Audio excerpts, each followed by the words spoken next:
So you have the water leak detection sensors from Smart Home. Now these are super easy to use. I'm gonna show you how to use these in this video. But so right here is gonna be your water detection, and now these hook up to Wi-Fi. Very, very easy to do. They give you a code, you just scan the app, hook these up. It took me like 2 minutes, super simple. Now, the whole reason for these is gonna put around your house to give you alerts if there would be a water leak. So if you ever had a toilet that leaks, you can put it right under there.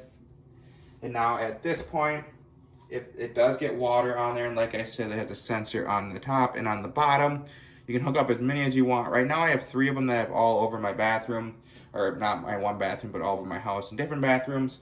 Let's say, okay, now we're gonna get a leak, we'll get some water on it.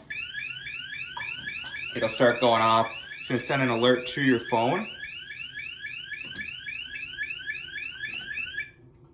Dry it off so it doesn't keep going. But it'll send an alert to your phone, let you know that, hey, this one is leaking, like I said there, and where it's at, so you can have them all labeled. So, hey, my downstairs bathroom toilet started to leak. Let's go down there and fix that problem before it becomes a huge issue. Maybe your basement sub pump leaks, whatever. It'll just detect it, let you know, and save you a whole lot of money and hopefully time by fixing the problem before it becomes a major, major problem. So these are awesome, super easy to set up like I showed you. They work amazing. I love the app. I love the beep. You can turn that on and off. You can turn the app on and off. You can kind of use them however you want, but they are super helpful at helping you stop leaks before they become huge issues. So I give them 2 thumbs up.